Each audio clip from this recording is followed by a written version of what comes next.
Continuing personal log of Fleet Admiral Gaius Andrew, Supreme Commander of the Zentrali 5th Fleet in high void orbit above the now open Eye of Terra. To say things have gone from bad to worse is an understatement. A more accurate way of saying things is we went from zero to totally fucked in less than 20 parsecs.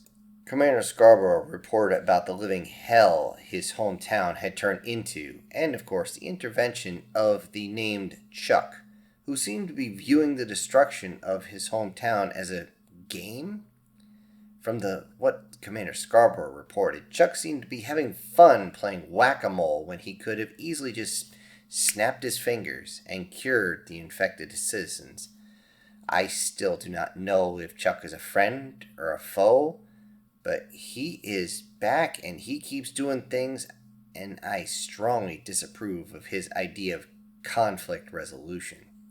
Seriously, who thinks of settling all disputes with a dance-off as acceptable? The only one to actually win one of these dance-offs is the Guardian Sage, using a song and ritual dance about an achy, breaky heart, and then promptly took off in a fully Chuck-restored and upgraded Kemp, vowing to return with what he claims to be the only known weapon to contain and pacify the human threat. If he's right, this min-made defense may be our best option, but to be honest, I still don't know what a waifu is, and furthermore, I hope he is correct about the dance-offs being a hit from Chuck in dealing with the humans. Just as a plan was coming together, I received a high-priority alert from Commander Clark. The Council is on the move and planning to attack Earth. They have learned nothing, apparently. If what I've seen so far of what these humans can do without even trying, what could they be capable of when they stop killing each other and focus on us? Chuck was just sitting in my chair, staring into the void with a smile on his face, almost as if he knew what was happening as I entered the bridge of the Erica. Without looking at me, he began to speak. There are 3 possibilities here. One, which I like to call the good option, where we get the United Federation of Planets. The second is where your council succeeds in attacking Earth and I become the immortal God Emperor and the galaxies get a 40k style boot broken off in their backside. I call that one the fun option. But then again, there is the third. Help the insane murder monkeys understand what they are and what they can do while letting them control themselves. The only problem with that one is humans aren't exactly known for their restraint and lack of imagination when they get bored. By now, you should have been noticing that time just isn't moving correctly anymore. You see, for us, time is relative, and from our perspective, you are like Schrodinger's cat, meaning that if we're not aware of you, you just don't exist. This really isn't a problem for you in particular because I can see you. And it's no big for anything that resembles something we have imagined. But for someone like your intelligible friend in engineering, you know the one. The Jan Yeager guy who's invisible to me because he's pure energy. But you can see him because you're tuned to visual spectrums. I can't see death may be in question for this entire race just because we can't observe them.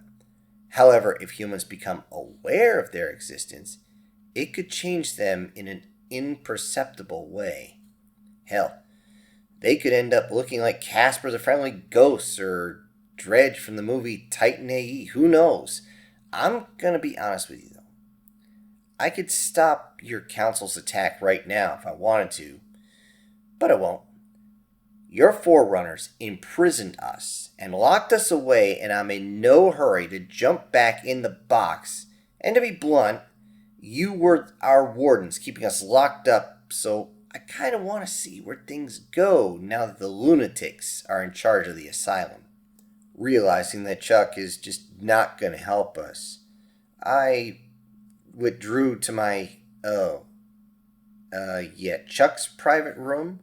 To ask Erica for some explanations. What exactly is 40K, and what is that cat thing he mentioned?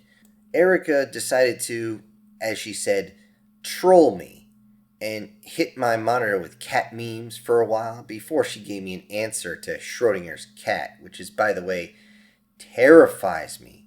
And then she hit me with what 40K actually meant.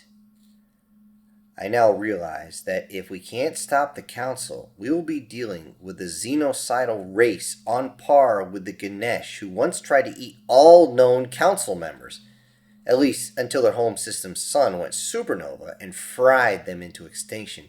I cannot allow this attack to happen, and I need to reach out to the humans and make contact in some way before we have some sort of reality-shifting cognito hazard trying to kill, well, everything. I asked Erica for a connection to speak to them in real time, and she suggested a social media platform buzzing with live streams. I was subjected to hours of makeup tutorials, games, and this and that, and everything stupid that you can even imagine when I finally found a group of non-stupid humans led by a man some called Drill while others called him Sin. Amazingly, he even said the Ba Weep Grana Weep Ninny Bong, which everybody knows is the universal greeting. Elated, I began to type out a long explanation into what was happening when I realized I could only type 158 letters. Wait, spaces count as letters? Oh, that's bullshit. Damn it, it won't let me post until I get an account. What in the actual fuck is an email? Damn humans! Why is every name I come up with a username? Why is it always used? What's it saying? We're going for 2 hours. A safety brief? Is he threatening me? Wait, no, don't punch out. No, not until one of the stupid... Damn it! I don't want to wait until next week. What did he say? Wednesday, 1830. I'm also confused because it isn't Wednesday. A show or a character in a show about a character with the same name as the show. I'm confused. I need to find a way to stop the Council, and more importantly, find a way to get the humans to not be the end of us all. Senate Record Historical Transmission from Speaker Janet Cameron, Senior Leader of the Galactic Council. Until recently, we understood our place in the universe, and if not for the failures of my predecessors, the MTF Guard and the Fifth Fleet would still be discussing trade relations and focusing on exploration matters.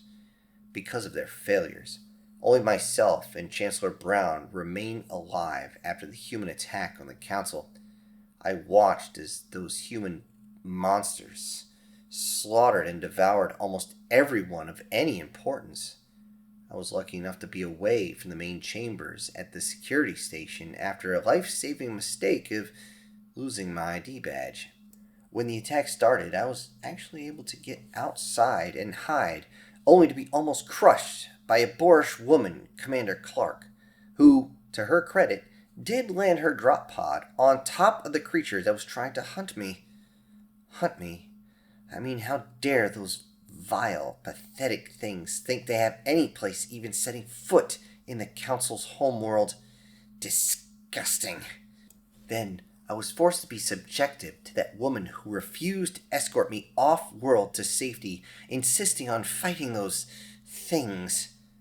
I was admittedly surprised by her ingenuity and, of course, tenacity in removing that filth from the chambers and surrounding the support staff areas, but she placed so much importance on saving the staff, she willingly ignored multiple direct orders.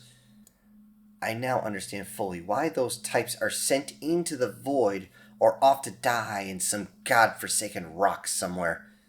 They are our lessers and clearly incapable of understanding their place or who their betters are. Chancellor Brown is unfortunately comatose at this time under the treatment of our finest doctors in the sector, but it is unclear when he will be able to return to service, if at all. This leaves me alone to rule over our great empire in the best interests of our people, my people. Though I am aware that the Fifth Fleet is currently in the eye of Terra, their failures have spoken enough already. So I shall forget that future midship Goss Andrew, and now I strongly reconsider slavery as an appropriate punishment for any who fail as spectacularly as they have. I have reached out to all the other fleets, allies, and ordered them to assemble at planet Thermion on the outskirts of the Void to assemble a war of preservation against the humans. Unfortunately, the only allies to respond were Epsilon Gorignac, led by General Saris, who, upon arrival, immediately attacked the Thermians, but whatever. We have more pressing issues than that with the humans running free. Our Grand War Council slowly gathered over the course of several days as we drafted a plan to crush the humans' homeworld, literally. Though the Admiralty seemed to try for a different method, I decided that the best plan of action was to jump the fleets between the third and fourth planet in Terra and focus fire on the moon, which would force the moon to crash into the Earth, killing all the humans. There was no flaw in my plan, because even if the humans tried to shoot back, the moon will still be our shield while it squishes them like the bugs they are.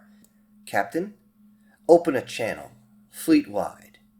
I will address the Armada so they can understand the importance of our mission and remove any doubts as to why we fight, and more importantly, who is actually in charge of this and every other system known and unknown.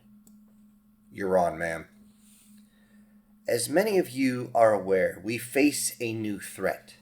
A threat which has invaded our homes and has attacked our families without provocation, mercy, or even remorse. This new threat has a name, and it is humanity. All of us have been affected to varying degrees of perversion, ruthlessness, and brutal disregard for the sanctity of life in the cruelest of fashions. I say no more. They will not dictate the terms of our annihilation as we hide in the corners and under our beds. We will knock this crazy train off its rails and stop this human infestation with the most powerful force ever assembled in the known universe and dictate their annihilation through our sheer might and resolve as we never give up, never surrender. We shall fight them anywhere the fates show us to be fit, and in any form it chooses to take. We will have been targeted as prey, a mere snack in the maw of a callous enemy, and we will be the snack that smiles back as we turn the tables and feast upon them. We know where they hide, and we are coming.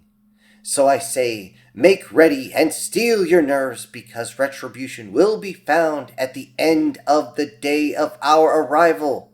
We shall stand victorious upon the ruins and the smoldering ashes of their everything. She motions, and the line is cut. Well, Captain, what'd you think? Well, man, judging by all the cheers, they sound fired up. Assuming morale stays high, they will be chomping at the bit to remove these humans from our skies. Smiling, she responds, Dear Captain, you still fail to understand what's happening. The Council is no more. When this war's over, I will be the sole inheritor of what has always been rightfully mine. When everyone learns that I alone am responsible for the salvation of all, what exactly do you think my reward will be? Shall I be queen? Or perhaps empress? Hello everybody, this is Syntax. Thank you for joining me today on Chapter 5 of this ongoing series. Now before I go, I need to send a congratulations to today's winner, and that would be Erica Jim. I also have to send out a great big thank you to all those who support this channel, and those will be Prozac and Pancakes, Sir, SS Demon, MTF Guard, Brian Kemp, Guardian Sage, Douglas Scarborough, Erica Gem, and Joseph Blosh. Thank you all so much for supporting the channel. Everybody else, I'll see you on the next one. This is Syntext, ejecting.